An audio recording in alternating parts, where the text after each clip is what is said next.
fellow Auraxians. Today, we're going to be diving into the light assault. Durability is to the heavy assault, stealth is to the infiltrator, just as mobility is to the light assault. The light assault's primary strength is that it can attack from more angles than the other classes in more scenarios. This building I'm jumping around is referred to as the triple stack building. Once you're on the second level, there's only 2 entrances for the average enemy to engage you from. So you can see some pretty stalwart defenses set up here. But the moment you bring light assaults to these buildings, there are 9 more entrances the defenders have to protect against. One light assault can be an absolute nightmare for anyone that's trying to fortify one of these buildings. Plenty of cover as they duck and dive around the edges, and plenty of points they can transition to and attack from. If the defenders get comfortable and don't have to deal with any light assaults, they will hold off your allies indefinitely. But if you can peel their attention off of the stairways from the main level, their defenses will crumble. And that's what advanced light assault play brings to any battle. It forces the enemy to always be watching their back, to never be comfortable. So I'm going to start by going through my loadouts, and then we'll dive into all the different areas that light assaults excel.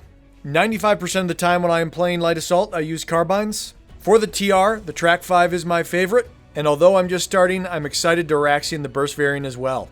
Beyond their terrific stats, the burst variants are terrific weapons for training.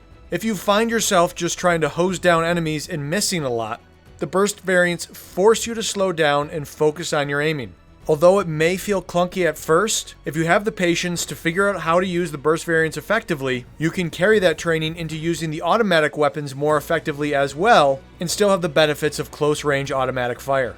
This time around, I want to expand on my primary weaponry discussion, and dive into the weapon attachments I prefer to use. On carbines, assault rifles, and light machine guns, I stick to the 1x reflex sight. It gives the benefits of ADS without the loss of situational awareness, and I still have sufficient accuracy out to the weapon's effective range. On the barrel, I use a compensator if available, otherwise I use the flash suppressor. On the rail, I use a forward grip for ADS weapons and a laser sight for hipfire weapons. And for ammo, on my primarily ADS play weapons, I normally use high velocity ammunition. It is slightly weaker at mid-range engagements, but I find its versatility assists in more scenarios. On my pistols, I use a 1x reflex sight and the laser sights when available. For my gunplay loadout, I do not specialize my rocket rifle by adding either type of ammunition. And although light assaults have a lot of options in their jump jet slot now, I stick with the most versatile, the skirmisher jets. A couple of those with nanoweave armor, as this is my gunplay loadout, and I alternate between flash or frag grenades depending on the scenario. As with the majority of my infantry primary loadouts, I stick to 4 medkits in the utility slot. And for my implants, I run Assimilate and Battle Hardened. Although not as powerful a combination on light assault as heavy, still the most effective combo for gunplay. Next we're going to jump over to my Drifter Jet Loadout, which I also use when I'm running Bale Assault in an ESF. My primary and secondary don't change.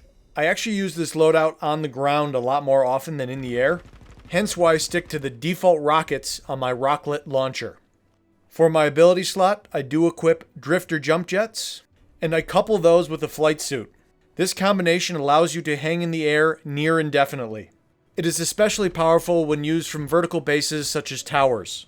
Again, I bounce between frag grenades and flash grenades, and for this loadout I go ahead and equip C4. Target focus and ammo printer I use for flying. Sometimes I will swap those out for ground-based implants depending on what I'm doing. In the third slot I have an Icarus loadout.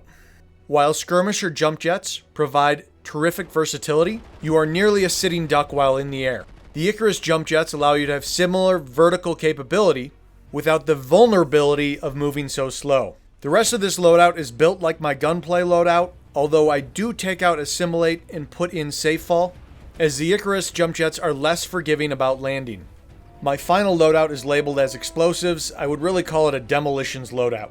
This is really a loadout in theory. I have not spent a lot of time playing this loadout. I dropped the carbine in favor of usually a shotgun, sometimes an SMG. I'm not hanging on the roofs and picking people off with this loadout. I'm going in, blowing up a Sunday with bricks of C4 and the rocket rifle, and then trying to take down a few of the infantry with me at close range. I throw a grenade bando on for good measure, and bring extra frag grenades. Aerial combatant gives me either the chance at escaping or an extra jump, and again, I recommend safe fall with a loadout like this, because you don't have any way to land gracefully. Now, we already covered the general theory of light assault. Let's talk about some of the trouble I see people having with the class. Naturally, with the ability to fly, the light assault is a very popular class, especially with newer players. And so they think they do everything right. They get up high, they get up in a hard to reach place, they look for an unsuspecting victim, they stop moving so they don't have cone of fire, and then they start spraying rounds at the enemy.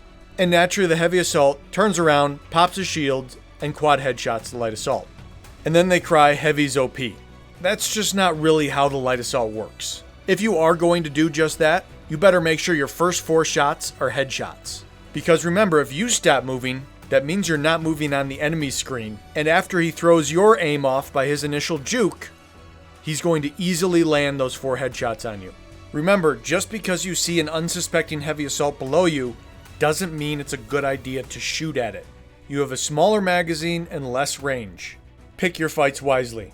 Because as a light assault, you should get to pick your fights. Next, don't move with the herd. If you're running down a choke point with the heavies, medics, engineers, you're not doing yourself a favor because you're going to get easily mowed down along with them. And you're not doing your friendlies a favor because you're not diverting the enemy's attention away from them and onto you. Break off and find a different route. Create a different angle. While the enemies are watching the herd run from somewhere else, you're already on top of them or flanking. And by the time your friendlies catch up, hopefully you've already mopped up most of the fight. Now what you saw here is the primary reason I pull out my light assault, to go blow up a Sunderer. The second most common reason for me to pull out my light assault is because I'm at a crappy fight, and some of the worst fights of all are attacking tower bases. The only way to possibly take a tower base without overwhelming population is keeping the enemy trapped in it, and your best class for doing that is the light assault. And the tactics you employ here can be spread across a wide range of vertical facilities you will engage on. The general premise is try not to fire from the same place twice in a row. Find some cover, peek around, get a kill, take a shot, and then rinse and repeat. When you're doing this dance, know when you failed on your initiate. If a heavy assault starts firing at the same time as you, you already lost that battle. You have an escape route to the ground. Take it, reset, and get ready to go again. Most carbines have pretty good versatility between hipfire and ADSing. Employ them both as required. Don't keep your ADS up if they get too close to you and you need to be able to whip your reticle around fast to stay on target. The lines start moving when the enemies stop feeling pressure. And if they can just fire down from the tower unimpeded, they are going to pour out of there.